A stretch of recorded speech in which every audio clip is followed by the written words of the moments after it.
नमस्कार, आप देख रहे हैं न्यूज 18 अपडेट और मैं हूं आपके साथ विभा उपाध्याय। बुलेटिन की शुरुआत इस वक्त बड़ी खबर के साथ करेंगे। खबर सीतामढ़ी से आ रही है, जहां पर पुलिस टीम पर हमला मामले में बड़ी कार्रवाई की गई है। मुखिया समेत 17 लोगों के ऊपर यह कार्रवाई इस वक्त हुई है, जिसमें इन सब की गिरफ्तारी की गई है। नानपुर ब्लॉक के गौरी गांव में हमला किया गया था। पुलिस टीम डीजे बजाने से रोक रही थी इन लोगों को, जिस दौरान पुलिस टीम पर ही हमला किया जाता है। बदसलूकी की गई, पुलिस वालों को दौड़ा कर पीटा गया। तस्वीरें आपके टीवी स्क्रीन पर। सीतामढ़ी से यह खबर, जहां पर मुखिया समेत 17 लोगों की गिरफ्तारी की गई है। नवनिर्वाचित मुखिया का विजय जुलूस निकाला जा रहा था, जिस दौरान कानून की खुलेआम धज्जियां उड़ाई गई, डीजे बजाया जा रहा था। पुलिस को जैसे ही इसकी जानकारी होती है, इस डीजे पर रोक के लिए पुलिस यहां पर पहुंची थी, लेकिन पुलिस वालों के साथ किस तरह की बदसलूकी की गई, तस्वीरें आपके सामने। अब कार्रवाई शुरू हो चुकी है और सहयोगी राकेश रंजन हमारे साथ इस वक्त ज्यादा जानकारी के साथ ऑनलाइन पर सीतामढ़ी से जुड़ गए हैं। राकेश, मुखिया समेत 17 लोगों की गिरफ्तारी, बाकी सबके लिए किस तरह की कार्रवाई?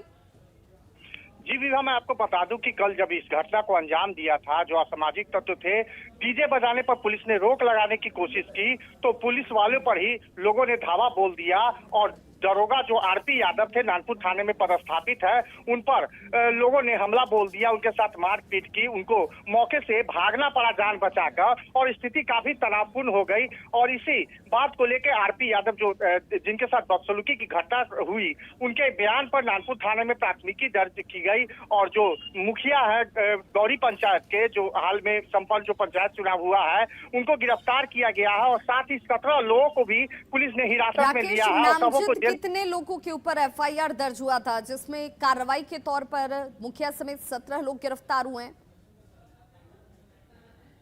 अज्ञात लोगों को पुलिस ने नामजद अभियुक्त बनाया था और इस मामले में जो वीडियो फुटेज है, उसके आधार पर पुलिस चिन्हित करके अब तक 17 लोगों को गिरफ्तार कर चुकी है और पुलिस की कार्रवाई लगातार जारी है। और दूसरे लोग भी जो इस मामले में शामिल है, इस घटना में शामिल है, उनको गिरफ्तार करने की पुलिस प्रयास कर रही है। जी चलिए, बहुत बहुत शुक्रिया राकेश रंजन इस तमाम जानकारी के लिए।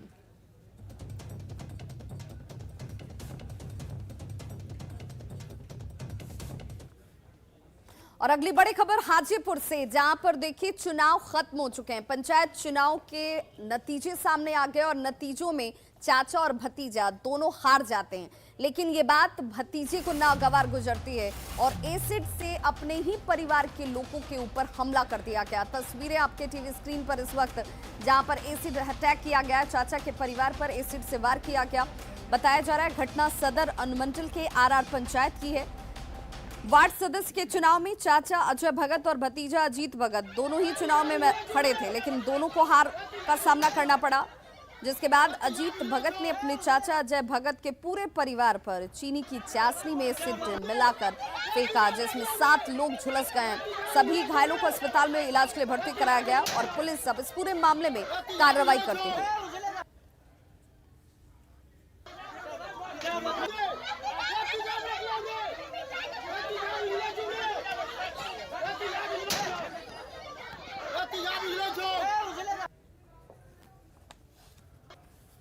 हम तो अभी दुकान बंद करके घरे गए थे। हमारा छोट भाई इलेक्शन में खड़ा था और भतीजे लगता है चचेरा, वो भी खड़ा था। दोनों हार गया। अभी हार के चक्कर में जो है, वो कहता है कि तू हराया, हम लोग कहते कि तुमको हम कहला रहा है, हम तो खुद हार गए। चाशनी गर्म किया है और तेजाब मिला के, और सबसे पहले हम आगे बैठे हुए तो हमरे देह पर झोंका है। आज जनी जात चढ़ गया छत पर, 2 तल्ला है सर, और हमारा किचन और उसका किचन सामना सामनी है। वो जनी जात के ऊपर झोंकने लगा ऊपर तेजाब। अगली खबर भोजपुर से, जहां पर जहरीली शराब कांड को लेकर के बड़ी कार्रवाई प्रवर्तन निदेशालय की तरफ से की गई है। 2012 में 21 लोगों की जहरीली शराब पीने की वजह से दर्दनाक मौत हो गई थी, जिस मामले में इस वक्त प्रवर्तन निदेशालय की तरफ से बड़ी कार्रवाई की गई है। इस बड़ी कार्रवाई के तहत आपको बताते चलें, शराब माफिया संजय सिंह, उनकी पत्नी किरण देवी और सहयोगी की 1 करोड़ 31 लाख की संपत्ति को जब्त कर लिया गया है। ईडी ने मनी लॉन्ड्रिंग एक्ट के तहत ये तमाम कार्रवाई की है। संजय सिंह भोजपुर के नवादा में साल 2012 में जहरीली शराब कांड का आरोपी रहा है और ये बड़ी कार्रवाई इस वक्त प्रवर्तन निदेशालय की तरफ से 21 लोगों की इस जहरीली शराब की वजह से जान चली गई थी। अब कार्यालय में इस तरह की कार्रवाई के बाद 21 लोगों की मौत के लिए जिम्मेदार इन लोगों की संपत्ति को जब्त किया जा रहा है। ज्यादा जानकारी दे रहे हैं न्यूज़ 18 संवाददाता संजय कुमार। ईडी यानी प्रवर्तन निदेशालय ने एक बड़े शराब माफिया के खिलाफ बड़ी कार्रवाई की है। प्रवर्तन निदेशालय ने इस शराब माफिया की 1 करोड़ 32 लाख रुपए से अधिक की संपत्ति जब्त कर ली है। इस शराब माफिया का नाम संजय प्रताप सिंह उर्फ संजय सिंह बताया जा रहा है और ईडी ने जो संपत्ति जब्त की है उसमें संजय सिंह के अलावा उसकी पत्नी किरण देवी के नाम पर वह संपत्ति है। फिलहाल इन संपत्तियों को अस्थायी तौर पर अटैच किया गया है और जब ईडी का सक्षम प्राधिकार इस पर अपनी मुहर लगा देगा तब ईडी इसे अपने कब्जे में ले लेगा। ईडी के जो सोर्सेज हैं उन्होंने बताया है कि संजय और उसकी पत्नी किरण देवी के नाम पर 15 प्लॉट हैं। इनमें 2 पर निर्माण कार्य भी किया गया है और इसकी कीमत 1 करोड़ 31 लाख 59 हजार से अधिक है। सभी को जब्त करने का आदेश दे दिया गया है। वहीं संजय और मां कंस्ट्रक्शन के नाम पर बैंक खातों में तकरीबन 30,000 रुपये से ऊपर की राशि भी जो जमा है उसे जब्त कर ली गई है। भोजपुर जिले के आरा में जहरीली शराब से 21 लोगों की मौत हुई थी और जांच के दौरान पता चला था कि जहरीली शराब का निर्माण संजय सिंह द्वारा कराई गई थी। इस मामले की जांच भोजपुर पुलिस ने अपने स्तर पर की थी और जहरीली शराब से 21 लोगों की मौत के मामले में अदालत ने संजय सिंह को पहले से ही आजीवन कारावास की सजा सुनाई हुई है। ईडी की जांच में यह भी पता चला है कि संजय सिंह ने शराब के धंधे में काफ़ी संपत्ति बना ली है और इससे होने वाली कमाई से उसने अचल संपत्ति भी खरीदी है। यह संपत्ति उसने पत्नी के नाम पर ज़्यादातर खरीदी है और उसकी जो अगली कमाई है ऐसी कोई नहीं है जिससे वह इतनी भारी मात्रा में जो अचल संपत्ति है उसे खरीद सके। साल 2011 में अपनी काली कमाई को सफ़ेद बनाने के लिए संजय सिंह ने भोजपुर वाइन ट्रेडर्स के नाम पर कंपनी भी बनाई थी, लेकिन यह कंपनी निबंधित नहीं थी। शराब से हुई कमाई को मां कंस्ट्रक्शन कंपनी में खपाया गया था। तो निश्चित तौर पर ईडी ने एक बड़ी कार्रवाई की है और इस कार्रवाई से शराब माफियाओं में हड़कंप मचा हुआ है। इसके पहले भी कई नक्सलियों के खिलाफ ईडी यानी प्रवर्तन निदेशालय ने उनकी संपत्ति अटैच की है और लगातार इस तरह की कार्रवाई से जो काले धन जमा किए हुए लोग हैं उनमें हड़कंप मचा हुआ है। और देखना होगा आने वाले दिनों में अभी कई लोग राडार पर हैं, कई शराब माफिया अभी ईडी की जांच में हैं और निश्चित तौर पर आने वाले दिनों में अभी कई जो ऐसे शराब माफिया हैं वह निश्चित तौर पर प्रवर्तन निदेशालय यानी ईडी के शिकंजे में आएंगे। कैमरा पर्सन दीपक के साथ संजय कुमार, न्यूज़ 18 पटना। और अगली खबर झारखंड के गिरिडीह से, जहां के चितरदी पत्थर नवाडी में कार की टक्कर से बाइक सवार की जान चली गई। कार में शराब बताई जा रही है लोड थी, जिस दौरान जब ये टक्कर होती है कार में आग लग गई। कार सवार और कार की टक्कर की वजह से इस बाइक में आग लगती है। एक शख्स की मौत हो चुकी है, बाइक जलकर पूरी तरह से खाक हो गई। कार पर पुलिस का बोर्ड लगा हुआ था। हादसे के बाद लोगों ने जमकर हंगामा किया है। पुलिस और ग्रामीणों के बीच इस दौरान हाथापाई की नौबत भी आ गई। बाद में अतिरिक्त पुलिस की टीम यहां पर पहुंचती है, हालात पर काबू पाया क्या। 3 आदमी में एक वास्पो डेट कर गए। पुलिस को पहचान रहे हैं आप? अभी भी यही मौजूद है। पुलिस मारा हमरा देवर को पकड़ के 4-5 को तो मिल के मार के गाड़ी में भर के ले गया थाना। तो आपको भी मारा? हाँ, हमरा भी मारा। कौन? ये लड़का का 2-3 थप्पड़ मारा। ये मेरा लड़का है, देखिए सर, हमें लड़का का 2-3 थप्पड़ मारा। यही पुलिस मारा है। यही गुजरात के गांधीनगर में 11 वार्डों के 44 सीटों पर इस वक्त वोटिंग हो रही है और इस वोटिंग में अपने मताधिकार का इस्तेमाल करने के लिए प्रधानमंत्री नरेंद्र मोदी की मां जो हैं वो भी पहुंची। तस्वीरें आपके टीवी स्क्रीन पर, जहां पर अपने मताधिकार का इस्तेमाल करने के लिए वो पहुंची हुई हैं।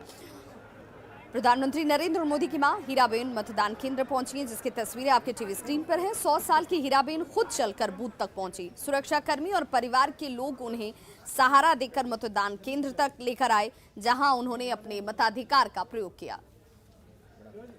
तो गुजरात के गांधीनगर में 11 वार्ड की 44 सीटों के लिए वोट डाले जा रहे हैं।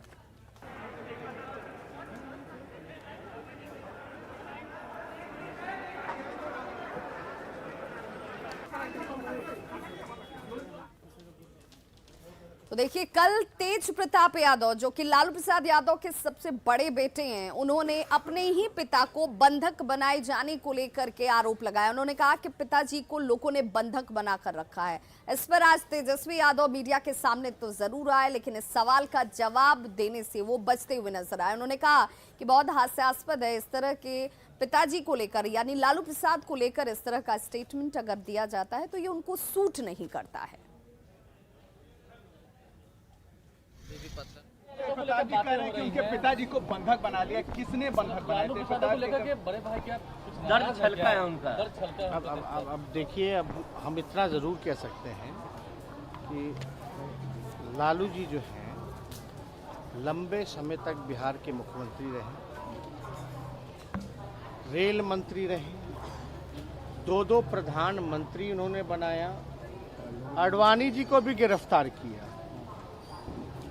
तो उनका जो व्यक्तित्व है इससे मैच नहीं खाता है। लेकिन उनको किसने बंधक बना लिया है? सवाल है, क्या आपके ऊपर तेज प्रताप जी हमला बोल रहे हैं?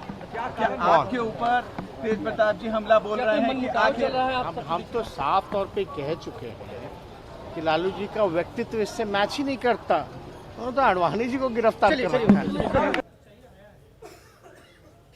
और देखिए, तेजस्वी यादव ने नीति आयोग के बहाने बिहार सरकार पर एक बार फिर से हमला बोला है। उन्होंने कहा है कि बिहार फिसड्डी है और ऐसे में ये सरकार को मालूम ही नहीं है कि बिहार इस वक्त फिसड्डी राज्य में है।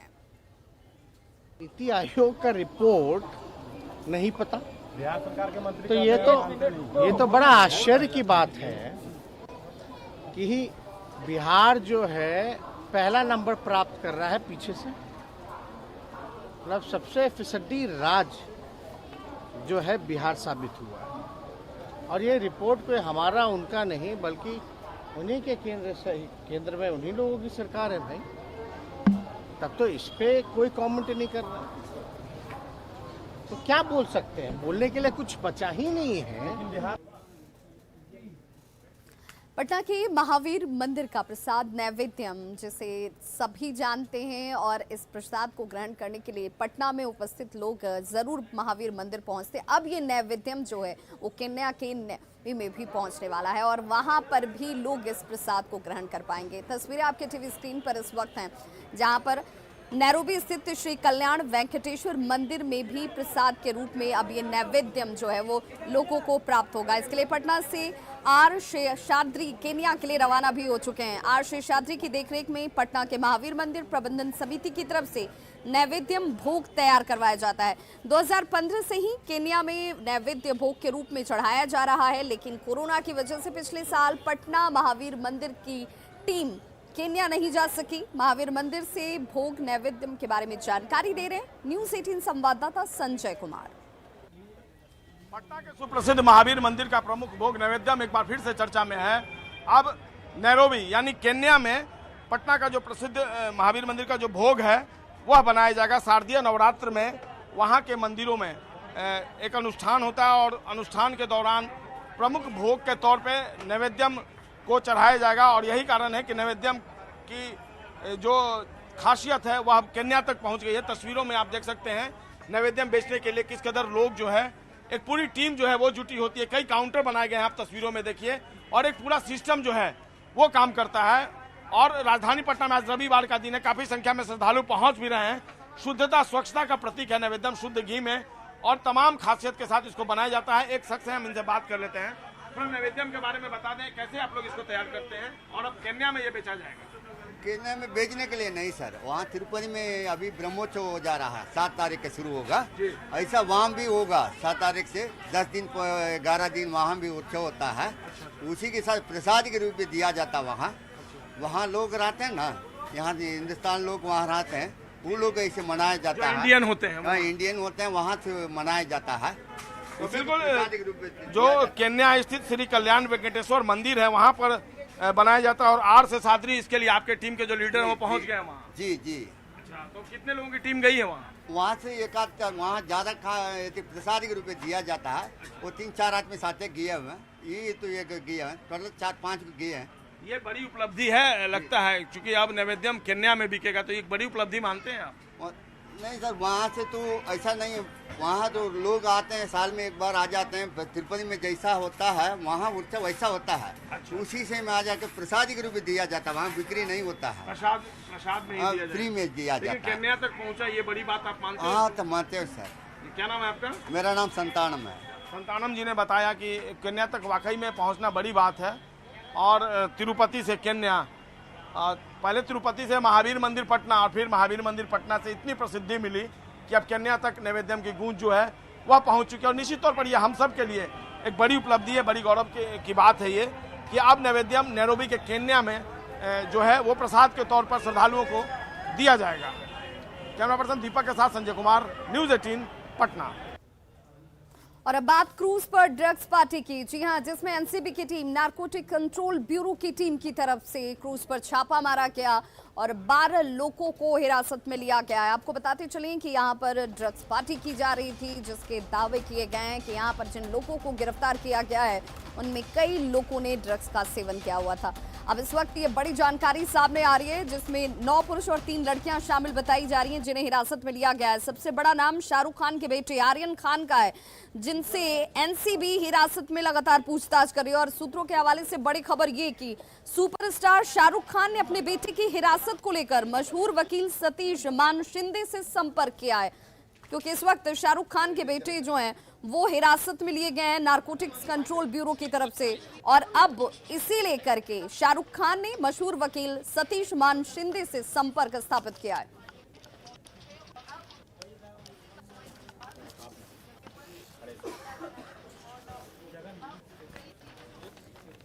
तो तस्वीरें आपके सामने हैं, जहां कल क्रूज पर ड्रग्स पार्टी की जा रही थी। आपको बताते चलिए कि मुंबई से गोवा जा रहे इस क्रूज पर जब छापा मारा गया, ड्रग्स पार्टी करते हुए 12 लोगों को हिरासत में लिया गया है, जिनमें 9 पुरुष और 3 लड़कियां शामिल हैं। सबसे बड़ा नाम शाहरुख खान के बेटे आर्यन खान का आ रहा है, जिनसे एनसीबी हिरासत में इस वक्त पूछताछ कर रही है। सूत्रों ने यह भी जानकारी दी है कि सुपरस्टार शाहरुख खान ने अपने बेटे की हिरासत को लेकर मशहूर वकील सतीश मान शिंदे से संपर्क किया है। तस्वीरें आपके सामने, जब कल देर रात कार्रवाई की गई एनसीबी की टीम की तरफ से, नारकोटिक्स कंट्रोल ब्यूरो की टीम यहां पर कई घंटे तक छापा मारती है और उसके बाद 12 लोगों को हिरासत में लिया गया। इनसे लगातार कड़ी पूछताछ की जा रही है। और मुंबई से हमारे साथ सहयोगी प्रशांत हमारे साथ फोन लाइन पर जुड़ गए हैं। प्रशांत, क्या जानकारी इस वक्त, जिस खबर को लेकर सूत्र ये कह रहे हैं कि सुपरस्टार शाहरुख खान के बेटे की भी मौजूदगी वहां पर थी, उन्हें अब बचाने के लिए, हिरासत से बाहर निकालने के लिए शाहरुख खान वकील सतीश मान शिंदे से बातचीत कर रहे हैं? देखिए, इसमें कोई दो राय नहीं है। और सतीश मान शिंदे की जो एक टीम है पूरी वकील की, वो तकरीबन 1-1.5 घंटे पहले ही मुंबई के एनसीबी दफ्तर में पहुंच चुकी है। कानूनी जो पैतरे होते हैं, कानूनी जो दावपेच होता है, वो यहाँ पर खेला जा रहा है। वहीं हम इस पूरे मामले को लेकर अगर बात करें तो एनसीबी ने 8 नामों की लिस्ट जारी कर दी है, जिनके खिलाफ केस दर्ज कर लिया गया है। लेकिन हाँ, एनडीपीएस एक्ट कौन से सेक्शन के तहत मामला दर्ज किया गया है, ये अभी तक एनसीबी की तरफ से साफ नहीं किया गया है। पूछताछ की प्रक्रिया अभी भी जारी है। प्रशांत, आप ये कह रहे हैं कि जिन 12 लोगों को हिरासत में लिया गया है, उनमें 8 लोगों पर मामला दर्ज हो चुका है। उन 8 लोगों में क्या शाहरुख खान के बेटे आर्यन का नाम भी है? देखिए, 8 लोगों का नाम जो है उनके खिलाफ मामला दर्ज हो चुका है, जिसमें आर्यन खान का नाम है। अब आर्यन खान का नाम इसमें दर्ज किया गया है, जिसमें 6 पुरुष 2 महिला बताए जा रहे हैं। ऐसे 8 लोगों के नाम एनसीबी की तरफ से जारी कर दिया गया है। और अब एनसीबी का कहना यह है कि किस सेक्शन के तहत, देखिए एनडीपीएस एक्ट की बात करें तो उसमें तमाम सेक्शंस होते हैं। इस 8 में से कौन लोग ऐसे थे जिन्होंने ड्रग्स कंज्यूम किया था, उसकी एक फेरिस्त बनाई जा रही है। दूसरी फेरिस्त बनाई जा रही है कि जिन लोगों ने ड्रग्स कैरी किया था लेकिन कंज्यूम नहीं कर पाए, तो उनके पास ड्रग्स आया कैसे, उनकी एक फेरिस्त बनाई जा रही है। क्या इसमें कोई पेटलर्स भी हैं? तो ये तमाम एंगल्स हैं जिस पर अब इन्वेस्टिगेशन चल रहा है। बयान जो है प्रशांत, तब ऐसे में सवाल ये उठता है कि आर्यन खान, शाहरुख खान के जो बेटे हैं, उन्होंने ड्रग्स का सेवन किया था, उसके बाद कई धाराएं उनके ऊपर और इम्पोज होंगी, कई धाराएं उनके ऊपर इस बाबत लगेंगी। अगर उन्होंने कैरी किया और इसे लिया नहीं था, उसके बाद उनके लिए थोड़ी राहत जरूर हो सकती है। किस तरह की जानकारी सामने आ रही है? जी बिल्कुल, देखिए मैंने वही कहा कि जो कानूनी दावपेच होते हैं, जो सेक्शंस होते हैं एनडीपीएस के, उस हिसाब से क्या सेक्शंस लगता है वो अपने आप में बहुत महत्वपूर्ण होगा। और यही वजह है कि अभी तक एनसीबी की तरफ से ये जाहिर नहीं किया गया। हाँ, इतना बता दिया गया है कि 8 लोगों का नाम है, जिसमें 6 पुरुष हैं, 2 महिलाएं हैं, उनके खिलाफ मामला दर्ज कर लिया गया है। लेकिन कौन से ऐसे लोग हैं जिनके खिलाफ एनडीपीएस एक्ट के तहत कौन सा सेक्शन लगाया गया है, ये अभी स्पष्ट होने में थोड़ा समय जाएगा, क्योंकि जांच की प्रक्रिया जो है अभी अंतिम पड़ाव पर है। कुछ और समय इंतजार करना पड़ेगा। जब समीर वानखेड़े जो जोनल डायरेक्टर हैं वो मीडिया से मुखातिब होंगे, उसके बाद बता पाएंगे कि किसके खिलाफ कौन से धाराएं लगाई गई बिल्कुल हैं। प्रशांत, साथ ही साथ ये भी सवाल उठता है कि कई इससे पहले कई गिरफ्तारियां, कई नामचीन चेहरे, कई लोगों के इस ड्रग्स की वजह से जान जाना, बहुत सारे खुलासे, गिरफ्तारियों, कार्रवाइयों के बाद भी इस पर रोक नहीं है। बदस्तूर ड्रग्स पहुंच रही है, सेवन हो रहा है, और गिरफ्तारियां और कार्रवाइयां भी, लेकिन रोक नहीं। देखिए, ये एक कड़वी सच्चाई है मुंबई की। यहाँ पर 2 पहलुओं में चीजें रखी जाती है। एक रसूखदार होते हैं, उनके लिए ये चीजें आराम से अवेलेबल हो जाती हैं, पैसों के दम पर, उनके पहुंच के दम पर, उनकी पॉपुलैरिटी के दम पर। और दूसरे तराजू में अगर आम आदमी को रखा जाए तो उसके लिए ड्रग्स लाना ही अपने आप में बड़ी बात होती है। और ये जो केस हमने देखा है, इस मामले में अब हाई प्रोफाइल लोग हैं, कुछ दिल्ली के लोग हैं, कुछ मुंबई के हैं, कुछ अलग शहरों के हैं। तो ऐसे में कई सवाल खड़े हो रहे हैं कि किनके खिलाफ क्या मामला दर्ज किया जाएगा। जो 8 लोग हैं उनके खिलाफ क्या सिर्फ ड्रग्स कंज्यूमिंग का ही एक्ट लगेगा या फिर ड्रग्स पेडलिंग का एक्ट लगेगा। ये तमाम चीजें जिसके लिए हमें थोड़ा इंतजार करना होगा, जब एक बार ऑफिशियली ऑफिसर जो है मीडिया से मुखातिब होंगे और स्पष्ट कर पाएंगे कि आखिर किसके खिलाफ कौन सा मामला दर्ज किया गया। बिल्कुल, बहुत बहुत शुक्रिया प्रशांत जानकारी के लिए। तो पेडलर्स कौन, किन्होंने इन्हें ड्रग्स मुहैया कराया, कहां से इन तक ये ड्रग्स पहुंचते हैं, और कितने वक्त से ये ड्रग्स का सेवन रेव पार्टी के जरिए, रसूखदार लोगों के इसमें कितनी भागीदारी, कितने लोग इसमें शामिल हैं, कौन कौन से लोग हैं, ये सब कुछ अभी इस वक्त साफ होने में थोड़ा इंतजार करना होगा।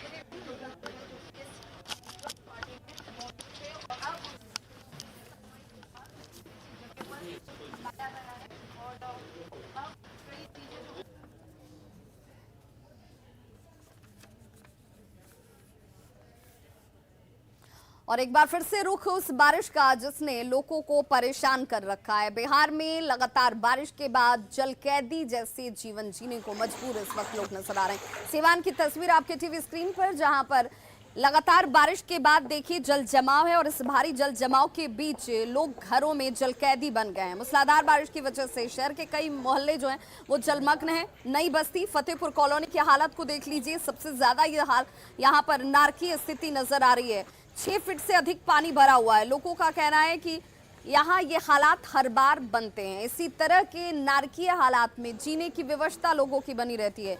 लोगों को अब बीमारी का डर सताने लगा है। हम लोग को भी बहुत दिक्कत आ रहा है। हम लोग के घर में भी पानी घुस गया। यहाँ पे आप लोग देख सकते हैं कि कितना पानी लगा है। 6 फुट पानी लग चुका है। और क्या कुछ दिक्कतें आ रही हैं? हम लोग ना स्कूल जा पा रहे हैं, ना कोचिंग जा पा रहे हैं। पूरा कंधा तक बाहर पानी लगा हुआ है। घर में तो पूरा 6 फीट पानी लग चुका है। हमारे घर में कमरे में पानी घुस गया जो 7 से 8 फीट है। और यहाँ 100 से भी अधिक यहाँ मकान हैं जो जलमग्न हैं। व्यवस्था मिली कि नहीं? प्रशासन की तरफ से यहाँ कोई व्यवस्था नहीं मिली है। पूर्णिया के रहने वाले आशीष यूपीएससी में 52वां रैंक हासिल करते हैं, और जैसे ही वो अपने स्कूल पहुंचते हैं, अपने गांव जहां से उन्होंने अपनी शुरुआती पढ़ाई की, वहां पर उनका जोरदार स्वागत किया गया। ये तस्वीर उस स्कूल की जहां से शुरुआती पढ़ाई की आशीष कुमार मिश्रा ने। और पूर्णिया के रहने वाले आशीष कुमार मिश्रा जिन्होंने 52वां रैंक हासिल किया है, अपने स्कूल ब्राइट कैरियर में जब वो पहुंचे तो उनका जोरदार और भव्य स्वागत किया। आशीष ने स्कूल के छात्रों का हौसला बढ़ाया, उन्हें यूपीएससी क्रैक करने और सफलता के मंत्र दिए।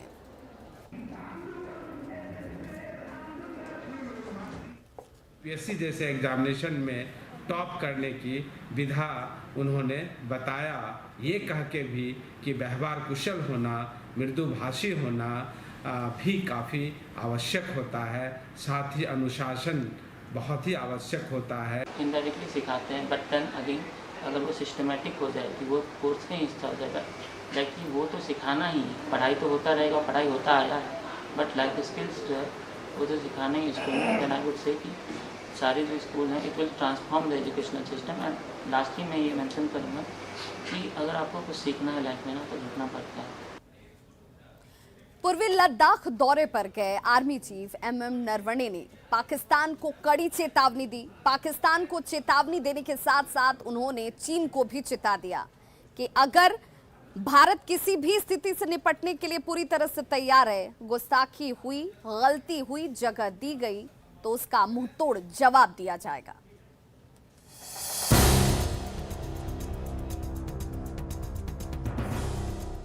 लद्दाख की धरती से army chief general MM Naravane ने न सिर्फ चीन को चेतावनी दी बल्कि पाकिस्तान पर भी निशाना साधा। आर्मी चीफ ने कहा कि पाकिस्तान आतंकी घुसपैठ कराने की कोशिश में लगा रहता है और ये वहां की सेना की मदद के बिना संभव नहीं है। We have conveyed through hotline messages and through the DGMO level talks that take place every week that this does not augur well for the understanding that we have, and they should not give support to any such activities, and especially not to any terror related activities which are obviously cannot take place unless they have the support of the Pakistani army. बता दें, जून जुलाई के बाद से घुसपैठ की घटनाओं में तेजी आई है। आतंकियों की मदद के लिए पाकिस्तानी सेना सीज फायर का उल्लंघन भी करती है। अभी हाल ही में घुसपैठ की एक कोशिश सेना ने नाकाम की थी और सीमा में घुस आए एक आतंकी को पकड़ने में कामयाबी हासिल की थी। उसमें भी सीधे सीधे पाकिस्तानी सेना की मिलीभगत नजर आई। जनरल नरवणे ने घुसपैठ को लेकर पाकिस्तान को आईना तो दिखाया ही, साथ ही चीन के साथ सीमा पर जारी तनाव की स्थिति को लेकर चिंता भी जताई। The Chinese have deployed in considerable numbers all across eastern Ladakh, and not only in eastern Ladakh but all across the northern front, right up to our eastern command also. So definitely there has been an increase in their deployment in the forward areas, which remains of course a matter of concern for us. हालांकि यहाँ army chief ने कहा कि भारत की सेना किसी भी स्थिति से निपटने के लिए पूरी तरह से तैयार है। But we are regularly monitoring all their movements, and based on whatever inputs we get, we are also carrying out matching developments both in infrastructure as well in terms of the troops that are needed to counter any threat. So we are, I think, at the moment quite well poised to meet any eventuality. Army chief ने बताया कि सीमा पर स्थिति अभी नियंत्रण में है। उन्होंने चीन से जारी सीमा विवाद भी जल्द सुलझ जाने की उम्मीद जताई। Bureau report, news 18 network.